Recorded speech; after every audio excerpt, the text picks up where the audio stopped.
শয়তান? না, না, আপনাদের বলছি না, সিনেমাটার কথা বলছি। Hello friends, welcome to my channel. তো আজকে আমরা কথা বলবো অজয় দেবগন অ্যান্ড মাধবন জ্যোতিকা স্টারার নতুন যে সিনেমাটা বেরিয়েছে শয়তান, সেটা নিয়ে। তো শয়তানের যখন টিজার হোক বা ট্রেলার যেটা আমরা দেখেছি, এটা দেখে একটা গুজবাম তো কাজ করেইছে, ঠিক আছে। আর সবথেকে বড় কথা, এই সিনেমাটার যে ডিরেক্টর তার নাম হচ্ছে বিকাশ বেল, যার হাতে ভালো সিনেমাও বেরিয়েছে সুপার 30 কুইনের মতো, আবার তার হাত থেকে গণপতের মতো খাজা সিনেমাও বেরিয়েছে। তাই মানে সচিন টেন্ডুলকার তো সবসময় সেঞ্চুরি করবে না, ঠিক আছে, কখনো কখনো জিরোতেও আউট হবে, ডাকু হবে, ঠিক আছে। ঠিক তেমনি বিকাশ বায়ালের সিনেমা যখন মানে লাস্ট রিলিজ ছিল গণপত, তো অনেকেরই মাথায় থাকতে পারে যে এর তো লাস্ট রিলিজ ছিল গণপত, শয়তান কতটাই বা ভালো হবে। বাট এটা অজয় দেবগান যেহেতু আছে প্রথমত, ঠিক আছে, মাধবন যেহেতু আছে, তাদের স্ক্রিপ্ট চয়েস অতটাও খারাপ হবে না, আর মেকিংও অতটাও খারাপ হবে না, যেখানে অজয় দেবগান প্রডিউসার সিনেমাটা, ঠিক আছে। তো শয়তান তাহলে কেমন হলো? শয়তান যদি এক কথায় আমি বলি, দারুণ একটা সিনেমা হয়েছে। মানে আমার অন্তত দারুণ লেগেছে সিনেমাটা। আমি যতটা এক্সপেক্টেড ছিল তার থেকে বেশি কিছু পেয়েছি আমি সিনেমাটা থেকে। দারুণ লেগেছে। ফার্স্ট অফ অল সিনেমাটার স্টোরি মোটামুটিভাবে সবারই জানা, যে ট্রেলারে তো দেখিয়ে দিয়েছে যে অজয় দেবগনের ফ্যামিলি, মাধবন ঢুকছে তার ফ্যামিলিতে এবং তার মেয়েকে ওয়াশ করছে। তো এবার তার অ্যাক্টিভিটিস এবং তারপরে কি হয় না হয় সেগুলো তো আপনাদের সিনেমা থেকেই দেখলেই জানতে পারবেন। এর থেকে তো আর বেশি কিছু আমি বলতে পারবো না। তো এবার এটা বিষয় হচ্ছে অজয় দেবগনের মেয়েকেই কেন করছে, ছেলেকে কেন নয়? তো তো এক ছেলে এক মেয়ে ছিল, তো ছেলেকে কেন করছে না, মেয়েকে কেন করছে, আর কী কারণে করছে, সব কিছু এগুলো জানতে গেলে সিনেমাটা দেখতে হবে। আর এখানে যদি আমি মানে সিনেমাটার পারফরমেন্সের কথা যদি বলি, তো আর মাধবনকে তো বলতেই হবে। আর মাধবন মানে জাস্ট কি বলবো, কাঁপিয়ে দিয়েছে। মানে বাকি ক্যারেক্টার্সের মানে কিছু করার ছিল না মানে মাধবনের সামনে। মানে মাধবন আর যে মেয়েটি আর কি অজয় দেবগনের মেয়ের ক্যারেক্টার যে করেছে, তো সে হয়তো অরিজিনাল যে সিনেমাটা ছিল ওয়াস বলে, তো সেই সিনেমাতেও সেই মেয়েটাই ছিল।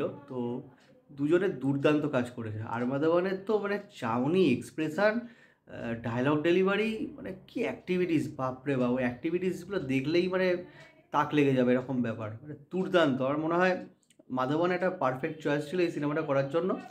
আর অজয় দেবগন যদিও এত বড় একটা স্টার, সুপারস্টার হিরো হতে পারে, বাট ওর একটা দৃশ্যম করার পর না একটা ইমেজ তৈরি হয়ে গেছে যে একটা ফ্যামিলির বাবা আর কি, ঠিক আছে। অজয় দেবগনের লাস্ট কিছু রিলিজ দেখলেই বোঝা যায় যে মানে বাবা একটা, মানে যেমন ওটা হতে পারে, শিবায় হতে পারে, ঠিক আছে, ভোলা হতে পারে, ও একটা ওই বাবা ইমেজই তৈরি করে নিয়েছে, ঠিক আছে।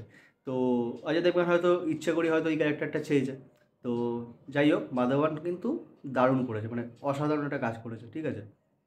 অজয় দেবগন তার জায়গায় যতটুকু ছিল পারফেক্ট করেছে, মানে কোনো খারাপ লাগার কোনো বিষয় নেই, কারণ যতটুকু যা কাজ আছে এবার ওখানে তার ক্যারেক্টার ডেফিনেটলি মাধবনের ক্যারেক্টারকে বিট করবে না, এটা খুব জেনুইন ব্যাপার। মাধবন যে ক্যারেক্টার পেয়েছে সেটা অজয় দেবগনের থেকে বেটার ক্যারেক্টার পেয়েছে, বাট অজয় দেবগন তার জায়গায় একদম পারফেক্ট, ঠিকঠাক।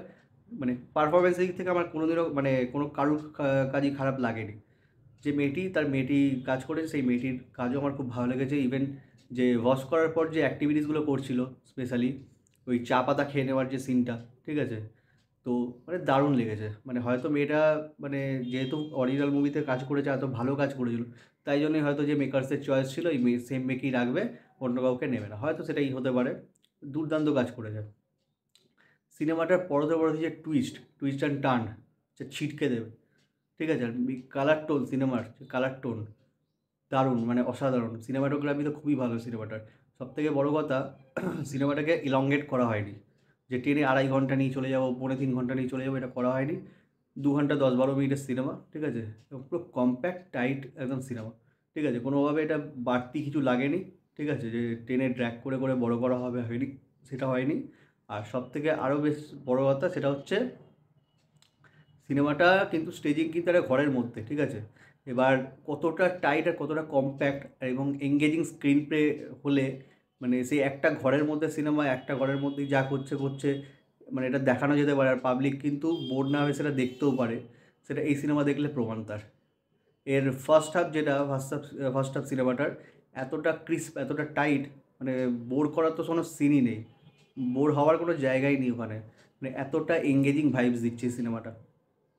ইভেন এর ক্লাইম্যাক্স থেকে শুরু করে প্রত্যেকটা জিনিস, ঠিক আছে, এতটাই সুন্দরভাবে এটা মানে ডিরেকশান দেওয়া হয়েছে বা তৈরি করা হয়েছে সিনেমাটা, মানে পাবলিক মানে হ্যাপি হবেই, ঠিক আছে।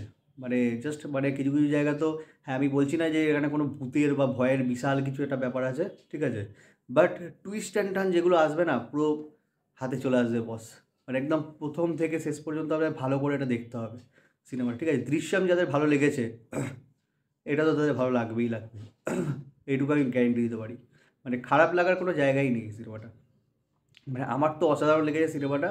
মানে এইরকম সিনেমা সত্যি দেখতেও ভালো লাগে মাঝে মাঝে, ঠিক আছে। আর অজয় দেবগান মানে লাস্ট জানি না আমার মনে হচ্ছে এই সিনেমাটা ডেফিনেটলি ভালো। ভোলা কিন্তু একটা ভালো সিনেমা ছিল, বাট হয়তো বক্স অফিসে অতটা চলেনি, বাট এটা ডেফিনেটলি চলবে। আর মানে মাধবনের জন্য হ্যাটস অফ বস, কী করে দিয়েছে সিনেমাটায়। আর আমি এটুকু বলবো যে সিনেমাটা প্রত্যেকে দেখার জন্য, সিনেমাটা সত্যি খুব ভালো একটা সিনেমা হয়েছে। এই ধরনের সিনেমা না চললে বস মানে খারাপই লাগবে। অরিজিনাল সিনেমাটা আমার দেখা নেই, বাট রিমেকটা আমি দেখলাম। আর কেন রিমেক, মানে এটা একটা পারফেক্ট রিমেক, ঠিক আছে। মানে অরিজিনাল সিনেমাটা সব জায়গায় তো অ্যাভেলেবেলও নেই, তাই অনেকেই দেখেনি সিনেমাটা, তাই এটা চলার সম্ভাবনা প্রবল। আর সিনেমাটা হিট হবে আই থিঙ্ক, কারণ ওয়ার্ড অফ মাউথ এটা খুব স্ট্রং। তো এটা হিট হওয়ার প্রবল দাবি রাখে সেটা, সিনেমাটা হয়েছেও খুব ভালো। তো প্রত্যেককে রেকমেন্ড করবো সিনেমাটা অবশ্যই দেখো ভাই, ছিটকে যাবে বস, এইটুকু গ্যারেন্টি দিতে পারি। আর চ্যানেলটাকে এবার সাবস্ক্রাইব করো, ভিডিওটা ভালো লাগলে লাইকও করো। টাটা।